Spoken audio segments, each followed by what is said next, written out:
शांति कार्यक्रम में आपका स्वागत है। ओम शांति। यदि कोई हमसे पूछे कि मनुष्य भोजन के बिना कितने दिन जी सकता है,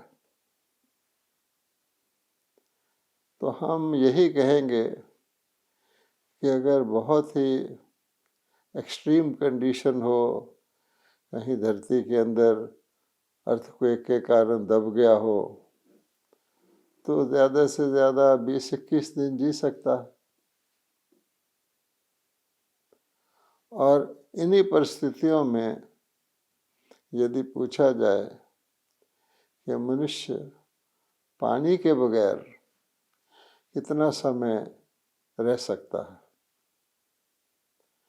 तो हम यही कहेंगे कि बिल्कुल ही मजबूरी की हालत हो तो शायद 2-3 दिन। और इसी प्रश्न को आगे ले जाते हुए यदि कोई ये पूछ ले कि हवा के बिना मनुष्य कितना टाइम जी सकता है, हवा तो व्यक्ति को सांस लेने के लिए आवश्यक होती है, तो हम यही कहेंगे कि ज़्यादा से ज़्यादा 2-3 मिनट और क्या। अब यही प्रश्न अगर हम आत्मा के लिए पूछें कि आत्मा के बिना प्राणी कितना समय जी सकता है, तो सबका एक ही उत्तर मिलेगा कि 1 सेकंड भी नहीं। इससे ये पता लगता है कि सबसे ज़्यादा इम्पोर्टेंट, सबसे ज़्यादा महत्वपूर्ण आत्मा के बारे में जानना है, क्योंकि आत्मा इस शरीर में हम देखते हैं कि अलग अलग समय तक रहती है। आजकल तो अकाल मृत्यु का बाजार गर्म है। कोई व्यक्ति बचपन में शरीर छोड़ देता है, कोई गर्भ में छोड़ देता है, कोई युवा अवस्था में छोड़ देता है, अजीबोगरीब परिस्थितियों में छोड़ते हैं। बारात में जा रहे होते हैं, कुछ हो जाता है, प्राण निकल जाते हैं। अभी ही न्यूज़ आई थी कि एक 17 वर्ष का शटल खेलने वाला चाइनीज़ जो बहुत प्रॉमिसिंग था, हार्ट अरेस्ट से उसकी मृत्यु हो गई। तो इसलिए यदि हम आत्मा को जानेंगे, आत्मा की बड़ी आयु का, दीर्घ आयु का कारण समझेंगे और आत्मा की आयु छोटी होने का शरीर के कारण समझेंगे, तो ये बात अति महत्वपूर्ण हो जाती है। क्योंकि हर व्यक्ति आज मृत्यु से डर रहा है, क्योंकि आयु छोटी हो गई है। सोच सकते हैं कि जब पूरी आयु होगी, समय पर हर आत्मा शरीर छोड़ेगी। जैसे हम अमर लोक सतयुग में कहते हैं, नाम ही उसका अमर लोक है, तो वहाँ इस प्रकार का मृत्यु का भय सताता ही नहीं है। उस समय तो ये भी जानते हैं कि आत्मा नहीं मरती है, शरीर छोड़ती है। आज कितना भय है। तो आज हम इसी विषय को लेते हैं कि हम अपने खाने पीने का, अन्न जल का प्रबंध करते हैं। आजकल शहरों में पॉल्यूशन हो गया है, तो एयर प्योरीफायर का प्रयोग करते हैं, कई जगह ऑक्सीजन सिलेंडर रखते हैं। परंतु जो सबसे मूल बात है, आत्मा जिसने शरीर धारण किया हुआ है, जो इस शरीर के प्राण हैं, अगर हम उसके बारे में नहीं जानते, तो जैसे हम बिना फाउंडेशन के बिल्डिंग बनाने की कोशिश कर रहे हैं, और वो बिल्डिंग ऊंची तो बन नहीं सकती, आज नहीं तो कल वो धराशायी हो जाती है। अब जब हम किसी भारतवासी से बात करते हैं कि भारत तो बहुत धार्मिक देश है, तो भारतवासी बहुत फख्र से कहते हैं कि हमारे यहाँ तो इतने शास्त्र हैं, इतने ग्रंथ हैं, भरे पड़े हैं आत्मा के ज्ञान से, और आप भारतवासी से तो कम से कम ये क्वेश्चन नहीं करिए, ये प्रश्न नहीं करिए कि भारतवासियों को आत्मा का ज्ञान नहीं है। अगर सारे विश्व में किसी को आत्मा का ज्ञान अधिक से अधिक है तो भारतवासियों का है, क्योंकि हम जानते हैं कि विदेशों के बड़े बड़े जो धर्म हैं वो तो आत्मा के अस्तित्व को जानते ही नहीं हैं। वो तो ये समझते हैं कि मृत्यु के बाद व्यक्ति को दफना दिया जाता है और उसके बाद ख़त्म। उनको ये ज्ञान ही नहीं है कि आत्मा पुनर्जन्म लेती है। उनके धर्म तो बताते हैं कि अंत में बहुत, जब सृष्टि का अंत आएगा बहुत काल के बाद, तब आत्माएं कब्र से उठेंगी, उनका हिसाब लिया जाएगा, वो क़यामत का समय होगा, रोज़े हशर आएगा, इत्यादि इत्यादि। लेकिन भारतवासियों को तो रग रग में जन्म जन्म से संस्कार से ही आत्मा का ज्ञान उनमें भरा हुआ है, क्योंकि वो तो जानते हैं कि आत्मा पुनर्जन्म लेती है। अब हम अगर विदेशों की आबादी देखें, अन्य धर्मों के लोगों की जनसंख्या देखें, तो आज तो उनकी आबादी बहुत है, मेजॉरिटी में है। अब वो बिना आत्मा को जाने अपना काम तो चला रहे हैं, और भारतवासी भी हम देखते हैं आत्मा को जानते हुए, जिस प्रकार से भी वो जानते हैं, जीवन तो जी रहे हैं। लेकिन चाहे आत्मा को ना जानने वाले और चाहे आत्मा को जानने वाले, दोनों में हम एक चीज़ कॉमन देखेंगे जो सब में समान है, और वो क्या है कि सभी दुखी हैं। अब देखिए, आत्मा को जानने समझने वाले भी दुखी हैं और आत्मा को ना जानने वाले भी दुखी हैं। अब ना जानने वालों का दुखी होना तो समझ में आता है कि उनका फाउंडेशन नहीं है। लेकिन अगर अपने आप को जो ये समझते हैं कि आत्मा को तो अच्छी तरह जानते हैं, हमारे देश में तो आत्मा के बारे में भरपूर ज्ञान है और हम जन्म जन्म से शास्त्र पढ़ते आए हैं, और हमारे तो संस्कार में, हमारे परिवारों में ये ज्ञान है कि आत्मा पुनर्जन्म लेती है, फिर भी हम दुखी हैं, उतने ही दुखी हैं जितने सारी दुनिया के अन्य लोग हैं। और दुख का कारण कुछ भी हो, अमीर भी दुखी हैं, गरीब भी दुखी हैं, शास्त्र पढ़े हुए भी दुखी हैं, शिक्षित भी दुखी हैं, और अनपढ़ भी दुखी हैं, सारे दुखी हैं।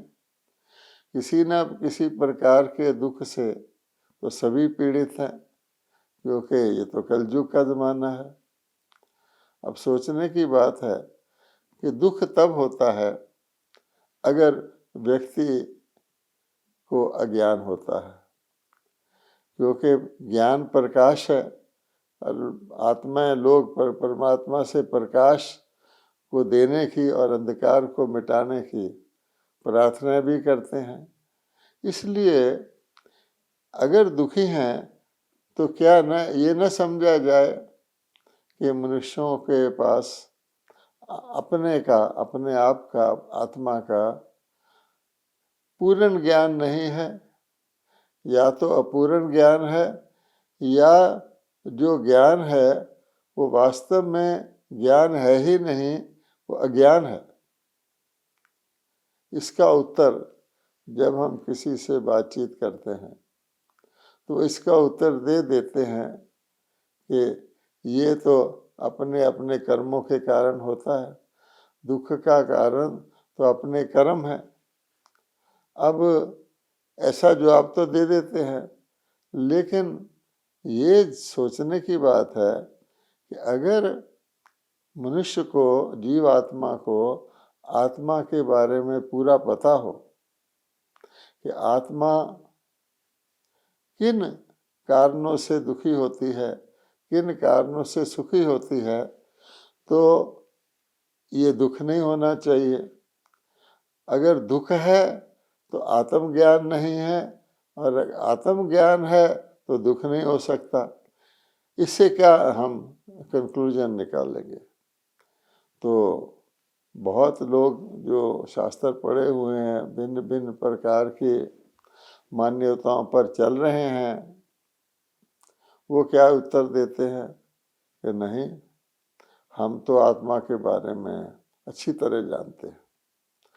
हम इतना अच्छी तरह जानते हैं कि हमें और कुछ जानने की आवश्यकता नहीं। हमारे शास्त्रों में ये बातें लिखी हुई हैं, हमारी परंपरा से ये बातें चलती आई हैं, हमारे विद्वान, हमारे ऋषि मुनि इन सब बातों को कहते आए हैं, और आज भी हमारे गुरुजन इन्हीं बातों को बार बार दोहराते हैं, इन बातों के ऊपर व्याख्यान करते हैं, व्याख्याएं करते हैं, बहुत अच्छी तरह से समझाते हैं। इससे ज़्यादा हम कर भी क्या सकते हैं? अब आप देखिए, अगर उनकी मान्यताओं को वन बाय वन हम देखें, आत्मा के बारे में जो विभिन्न मान्यताएं चली आ रही हैं, उनको देखें और जानने की कोशिश करें कि वो संपूर्ण हैं, अपूर्ण हैं, अधूरी हैं या अयथार्थ हैं। तो सबसे पहली मान्यता जो हम लेते हैं, कई जगह धर्म स्थानों के बाहर लिखा भी होता है, वो ये है कि आत्मा ही परमात्मा है। अब इसका जो समझानी दी जाती है वो ये है कि देखो, परमात्मा भी निराकार है, आत्मा भी निराकार है। परमात्मा भी दिखाई नहीं देता, आत्मा भी दिखाई नहीं देता। परमात्मा ही अब लीला करने के लिए, क्रीड़ा करने के लिए आत्मा का रूप धारण कर लेता है और भिन्न भिन्न लीलाएं, भिन्न भिन्न क्रीड़ाएं करता है। तो ये ज्ञान दिया जाता है और ये तर्क दिया जाता है, क्योंकि आत्मा के बारे में कुछ ज़्यादा जानकारी तो है नहीं। तो सबसे अच्छी बात यही है कि ऊंचे से ऊंचा परमात्मा है, सबसे श्रेष्ठ परमात्मा है। इससे अच्छी क्या समझदारी हो सकती है कि हम ये मान लें कि आत्मा ही परमात्मा है, आत्मा ही परमात्मा का रूप है। परमात्मा ने ही आत्मा का रूप लीला करने के लिए धारण किया हुआ है। अब ज़रा इस बात पर थोड़ा विचार करें। कई लोग तो आत्मा ही परमात्मा मानकर अपने आप को परमात्मा कहने भी लग गए। कई लोग कहते हैं कि अपने को भगवान कहना छोटा मुंह बड़ी बात है, परंतु कई तो इस मान्यता पर इतने अटल है, वो कहते हैं शिवोहम शिवोहम, मैं ही परमात्मा हूँ।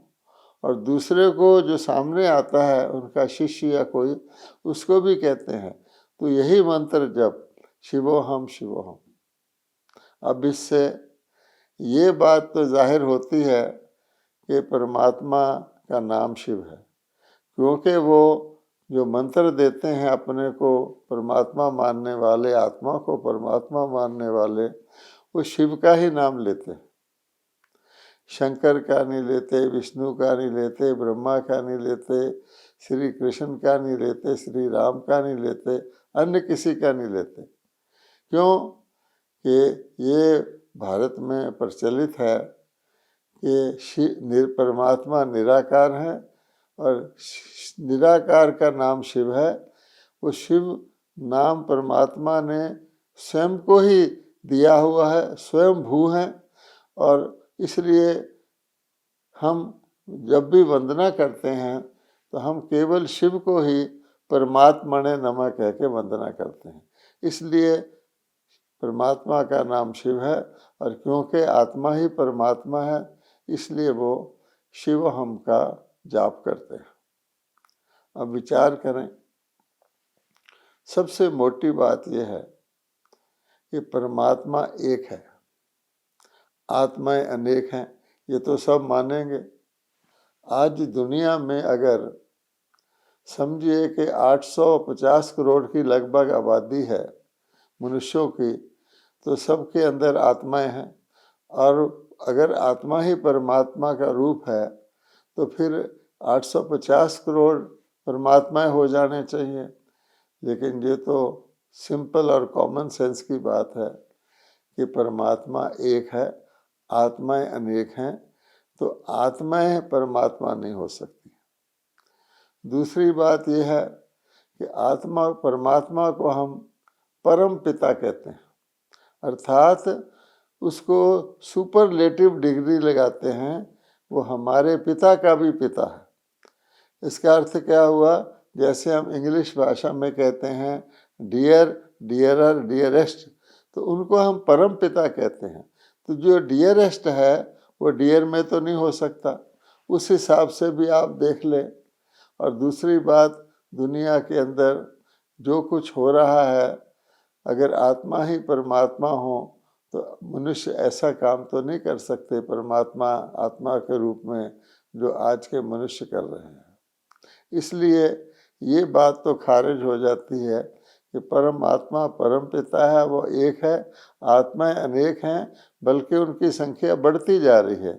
इसलिए आत्मा परमात्मा नहीं हो सकती। कई प्रकार से आप सोचेंगे तो आप इसी बात पे पहुंचेंगे कि आत्मा परमात्मा नहीं हो सकती। अब दूसरी बहुत प्रचलित मान्यता या विश्वास ये है कि आत्मा निराकार है, दिखती नहीं है, परमात्मा भी निराकार है, इसलिए और परमात्मा सब जगह है क्योंकि वो सबसे बड़ा है, परम है। इसलिए आत्माएं आत्मा को ले ले एक को, आत्मा परमात्मा का अंश है।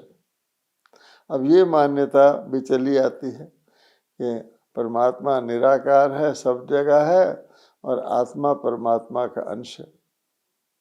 अब देखिए, सोचने की बात है, अंश तब हो सकता है अगर वो होल चीज, बड़ी पूरी चीज से अलग हो जाए। जैसे कई कहते हैं आत्मा जल में बुदबुदे की तरह है, बुदबुदा थोड़ी देर निकलता है फिर खत्म हो जाता है तो जल में मिल जाता है। ऐसा नहीं है, जल में बुदबुदा अंदर होता ही नहीं है। जल के सरफेस पर, क्योंकि ऊपर हवा होती है, आकाश होता है, वहाँ बुदबुदा फॉर्म होता है। गौर से सोचिए, अगर कोई चीज़ सब जगह है तो क्या उसका अंश हो सकता है? उसका अंश अगर होगा तो कहाँ पर होगा, कैसे होगा? ये बात तो बनती ही नहीं है कि आत्मा परमात्मा का अंश है। अब इससे निकलती हुई एक तीसरी मान्यता बड़ी प्रसिद्ध है, वो ये है कि आत्मा क्योंकि परमात्मा का अंश है, परमात्मा सदा पावन है, सदा पवित्र है, उस पर कोई किसी प्रकार का लेप छेप नहीं आ सकता, इसलिए आत्मा भी निर्लेप है। अर्थात आत्मा के ऊपर किसी प्रकार का भी लेप, विक्षेप, पाप, पुण्य आदि का असर नहीं होता, वो सदा पावन रहती है। और इसी मान्यता के आधार पर मनुष्य समझते हैं कि आत्मा तो पावन ही है, शरीर को ही पाप पुण्य लगता है, इसलिए वो शरीर को जाके गंगा स्नान, नदियों में स्नान आदि कराते हैं कि शरीर से भी पाप हट जाए। लेकिन अगर आप बहुत मोटे रूप से देखेंगे तो हम क्या कहते हैं? हम कहते हैं पाप आत्मा, पुण्य आत्मा, देव आत्मा, दुष्ट आत्मा, श्रेष्ठ आत्मा। अब ये जो हम उपाधि लगाते हैं, हम आत्मा के साथ लगाते हैं। जैसी जैसी आत्मा होती है उसी उसी प्रकार से उसको कहा जाता है। हम कभी नहीं कहते पाप शरीर, पुण्य शरीर, श्रेष्ठ शरीर, पतित शरीर, पावन शरीर, नहीं कहते। और फिर अगले जन्म में कौन जाता है? शरीर की आयु तो थोड़ी है, तो अगले जन्म में तो आत्मा ही जाती है। तो अगर अगले जन्म में जाकर कोई बच्चे के रूप में दुख पाता है, किसी की आंख नहीं होती, किसी की टांग नहीं होती, तो वो आत्मा ही तो संस्कार लेके जाती है। अगर आत्मा में कुछ ना हो तो अगला जन्म में हर बच्चा तो बड़ा पावन रूप से पैदा हो। तो ये बात भी हमको लगती है कि ये गलत है कि आत्मा निर्लेप नहीं है। अब इसके बाद एक और मान्यता चलती है, और वो क्या है कि आत्मा परमात्मा में लीन हो जाती है जाके। ये बहुत प्रसिद्ध मान्यता है, और ये समझा जाता है कि आत्मा में कुछ आवरण आ गया है, आत्मा में कुछ मैल आ गई है, आत्मा में कुछ पाप लगे हुए हैं, जिनको आत्मा शास्त्रों में जो कुछ लिखा हुआ है, भक्ति करके, दान करके, पुण्य करके, यज्ञ तप तीर्थ करके उसको अगर खत्म कर लेती है तो पुनः आत्मा बिल्कुल पावन हो जाती है और जाकर परमात्मा में लीन हो जाती है। इसको वो मुक्ति या मोक्ष भी कहते हैं। अब आप सोचिए, अगर कोई भी आत्मा अगर पावन बनती है तो सारी आत्माएं तो एक समान पावन नहीं बन सकती। अगर ऐसी पावन आत्माएं, क्योंकि आप देखेंगे कि सतयुग स्वर्ग में भी यथा राजा तथा प्रजा कहा गया है, तो आत्मा में फर्क तो रहता ही है। अब अलग अलग फर्क वाली आत्माएं एक परमात्मा जो एक रस है उसमें लीन कैसे हो सकती हैं? और सबसे मोटा प्रश्न तो ये है कि हम ये एक हिस्सा तो इस बात का समझ लेते हैं कि आज आत्मा में कुछ पाप है, कुछ अंधकार है, कुछ आवरण है, इस कारण वो अलग है, और जब वो आवरण पाप या विकार खत्म हो जाएगा तो लीन हो जाएगी। ये हिस्सा तो हम मान लेते हैं। जो दूसरा भाग जिस पर हम ध्यान नहीं देते वो ये है कि शुरू में आत्मा परमात्मा से अलग जब हुई, जैसा वो मानते हैं, उस समय परमात्मा के अंदर कौन सा ऐसा आवरण, कौन सा ऐसा पाप, कौन सी ऐसी फर्क आया, विकार आया या गिरावट आई, जिस कारण आत्मा परमात्मा से अलग हुई।